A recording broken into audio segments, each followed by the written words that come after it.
Hello friends, welcome back to our YouTube channel. ಇವತ್ತಿನ recipe ಬಂದು ತಮ್ಲೈನಲ್ಲೇ ನೋಡಿರೋ ಹಾಗೆ ತೊಗರಿಬೇಳೆ ಮತ್ತು ಟೊಮೊಟೊದಿಂದ ಬೇಳೆ ಸಾಂಬಾರನ್ನ ಹೇಗೆ ಮಾಡೋದು ಅಂತ ನೋಡ್ಕೊಳ್ಳೋಣ ಬನ್ನಿ.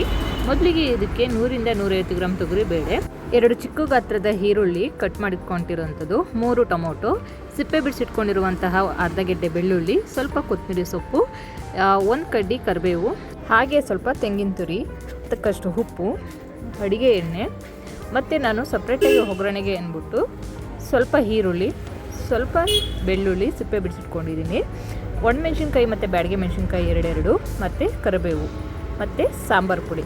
ಇದನ್ನು ಹೇಗೆ ಮಾಡೋದು ಅಂತ ನೋಡ್ಕೊಳ್ಳೋಣ ಬನ್ನಿ. ಮೊದಲಿಗೆ ಒಂದು ಕುಕ್ಕರ್ ಇಟ್ಕೊಂಡು ಅದಕ್ಕೆ ನಾನು ಆಗಲೇ ತಗೊಂಡಿದ್ದಂತಹ ತೊಗರಿಬೇಳೆನ ಚೆನ್ನಾಗಿ 2 ರಿಂದ 3 ಸಲ ಕ್ಲೀನಾಗಿ ವಾಶ್ ಮಾಡಿ ಇದಕ್ಕೆ ಹಾಕೋತಾ ಇದ್ದೀನಿ. ನಂತರ ಹಾಕಲಿ ಕಟ್ ಮಾಡಿ ಇಟ್ಕೊಂಡಿದ್ದಂತಹ 2 ಗೆಡ್ಡೆ ಈರುಳ್ಳಿ, 3 ಟೊಮೊಟೊ, ಹಾಗೆ ಸಿಪ್ಪೆ ಬಿಡಿಸಿ ಇಟ್ಕೊಂಡಿದ್ದಂತಹ ಬೆಳ್ಳುಳ್ಳಿನ ಇದಕ್ಕೆ ಹಾಕೋತಾ ಇದ್ದೀನಿ. ನಂತರ ಇದಕ್ಕೆ ಕರಿಬೇವನ್ನು ಕೂಡ ಹಾಕೋತಾ ಇದ್ದೀನಿ. ಯಾರ್ಯಾರಿನ್ನ ನನ್ನ ಚಾನಲ್ನ ಸಬ್ಸ್ಕ್ರೈಬ್ ಮಾಡದೆ ನೋಡ್ತಾ ಇದ್ದೀರೋ ಪ್ಲೀಸ್ ಸಬ್ಸ್ಕ್ರೈಬ್ ಮಾಡ್ಕೊಳ್ಳಿ. ನಂತರ ಇವಾಗ ನಾನು ಇದಕ್ಕೆ 2 ಟೇಬಲ್ ಸ್ಪೂನಷ್ಟು ಬೇಳೆ ಸಾಂಬಾರು ಪುಡಿಯನ್ನು ಹಾಕೋತಾ ಇದ್ದೀನಿ. ಇದನ್ನು ಸಾಂಬಾರು ಪುಡಿ ಎಲ್ಲ ಬೇಳೆ ಸಾಂಬಾರು ಪುಡಿನೇ ಅಂತ ಸಪ್ರೇಟ್ ಮಾಡಿಸ್ಕೊತೀವಿ. ನಂತರ ಇದಕ್ಕೆ ಅಳತೆಗೆ ತಕ್ಕಷ್ಟು ನೀರನ್ನು ಹಾಕ್ಕೊಂಡು ಸ್ವಲ್ಪ ನೀರನ್ನು ಕಮ್ಮಿನೇ ಹಾಕ್ಕೊಂಡು ಕೂಗಿಸ್ಕೋಬೇಕು.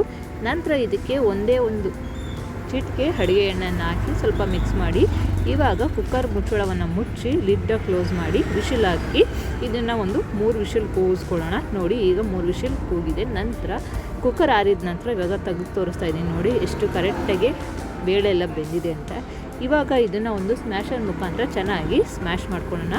ತುಂಬ ಬೇಳೆ ಬಾಯಿಗೂ ಸಿಗಬಾರ್ದು, ತುಂಬ ಗಟ್ಟಿಯಾಗೂ ಇರಬಾರ್ದು, ಆ ರೀತಿಯಾಗಿ ಚೆನ್ನಾಗಿ ಸ್ಮ್ಯಾಶ್ ಮಾಡ್ಕೊಳ್ಳೋಣ. ನಂತರ ನಿಮಗೆ ಸಾಂಬಾರು ಯಾವ ಕನ್ಸಿಸ್ಟೆನ್ಸಿಲಿ ಬೇಕು ಅದನ್ನು ನೋಡಿಕೊಂಡು ನಿಮಗೆ ಎಷ್ಟು ಬೇಕಷ್ಟು ನೀರನ್ನು ಹಾಕ್ಕೊಡಿ. ನಾನು ಮತ್ತೆ ಗ್ಯಾಸ್ ಹಚ್ಚಿ ಕುಕ್ಕರ್ ಇಟ್ಕೊಂಡು ಅದಕ್ಕೆ ರುಚಿಗೆ ತಕ್ಕಷ್ಟು ಉಪ್ಪನ್ನು ಹಾಕಿ ಅದನ್ನು ಚೆನ್ನಾಗಿ ಕುದಿಸ್ಕೊತಾ ಇದ್ದೀನಿ. ನೋಡಿ ಚೆನ್ನಾಗಿ ಕುದಿಸ್ಕೊತಾ ಇದ್ದೀನಿ. ಚೆನ್ನಾಗಿ ಕುದ್ದಾದ ನಂತರ ಇದಕ್ಕೆ ಸ್ವಲ್ಪ ಕೊತ್ತಂಬರಿ ಸೊಪ್ಪನ್ನು ಕೂಡ ಹಾಕಿ ಅದನ್ನು ಕೂಡ ಚೆನ್ನಾಗಿ ಕುದಿಸ್ಕೊತೀನಿ.